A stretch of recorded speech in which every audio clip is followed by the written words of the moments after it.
Do you love doing yoga but feel a little held back because of arthritis or pain in your knees?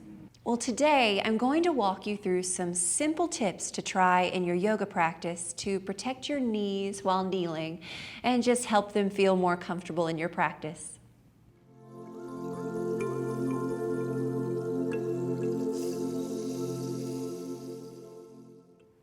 So we'll start with how to best protect our knees when we're down on the yoga mat.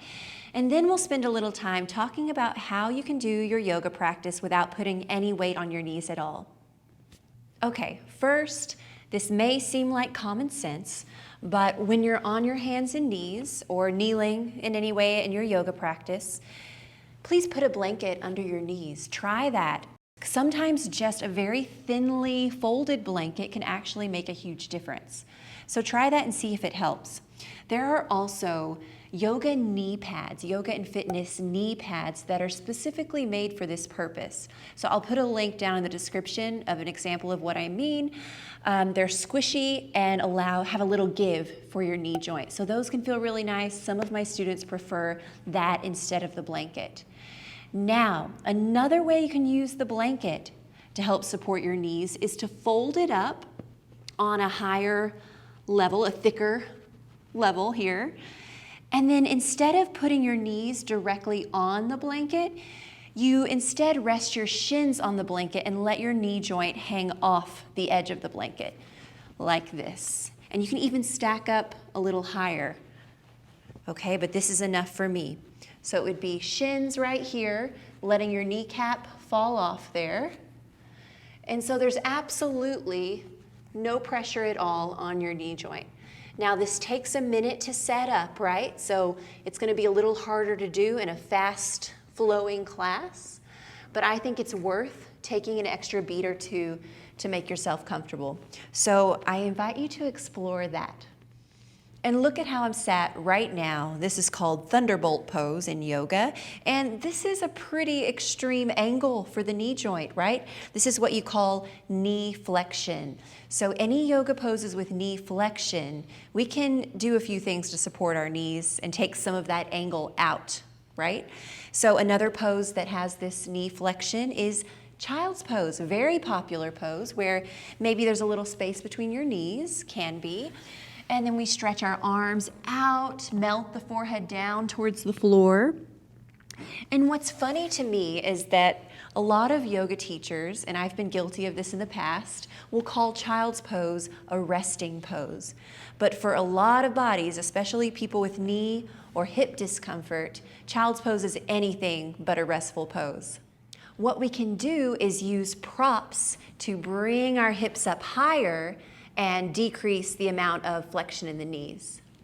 Okay, so if you have something like this is a yoga bolster. Again, I'll put the link down in the comments if you're interested in something like this. But if you're at home, you probably have a couple of pillows. Those would work just great, or you can stack up multiple blankets. All right, so in thunderbolt pose, you would place the pillow or blankets under your hips here, so in between your hips and your calves, and then just sit back and down and see how that feels. You can stack up as high as you like. If this is still too much, feel free to bring your body up higher. This lessens the amount of bend in the knee, therefore putting less strain on the joint. Okay, and you can see how this would work for child's pose too. You just sit back and stretch your arms forward, and again, lifting your hips up as high as you like. You can also put support under the chest if you feel like you're sticking your bottom way up in the air there. Really anything to make yourself more comfortable. There are no rules here. Sometimes no matter what we do or no matter what adjustments we make to our yoga practice, we're unable to bear weight through the knees due to arthritis or pain. And this does not need to affect your yoga practice. In this case, I encourage you to explore using a chair. Just about any yoga pose that's done on your hands and knees in tabletop position can be done with a chair instead. So stand up behind your chair with the short side facing you, and we're going to hinge from the hips here, and then place your hands down on the chair. You can place the palms flat down, Or maybe hold on to the sides. That might feel better on your wrists. Okay, maybe a little bend in the knees. We have a nice long spine here. And I'll walk you through cat-cow just so you can get an idea of how this works. Drop the belly down, open the chest, and gaze up as you breathe in. And breathe out as you round your spine, tuck the tailbone, release your head. And you can just go back and forth, inhale and exhale.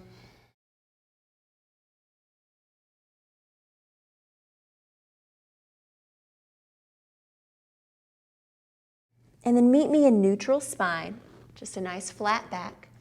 You can see spinal balance or a balancing table, sometimes called bird dog, is very similar. One leg extends back behind you. I like to square my hips here. Opposite arm stretches out past your ear, thumb up. Great way to work on stability and strength here. Okay, and you would do the other side, but for the sake of this video, I'm just showing you a few examples. So I hope that gives you a few ideas to explore in your yoga practice. Of course, this is just a sprinkling of what you can do. There are so many other options. And please don't think that using a chair or other props makes your practice less than. It does not make you a better yogi to skip the props and push past discomfort and pain. In fact, you'll get much more out of your practice, out of each pose, if you support your body in a very intentional way. And guess what? If a particular pose still isn't working for you, it's okay to skip it. Skip any pose that your body says, "Excuse me, please don't do that." I could go on and on about this topic, about your knees and your yoga practice. For example, there's a lot to consider when it comes to your knees and standing poses like Warrior One and chair pose, but that's a whole other video.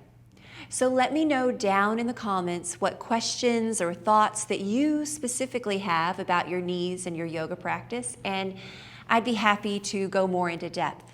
But overall, the more we can build strength in the legs, hips, and core, increase joint and muscle flexibility, and focus on proper joint mechanics, the better your knees will feel. And these things are exactly what we focus on in my online, on-demand yoga membership, Lifelong Yoga. We have unlimited therapeutic yoga classes designed to help you move better, breathe better, and feel better in your body. Come join us today. You can go to lifelong.yoga or just click on the link down in the description. Have a beautiful day, and I'll see you next time.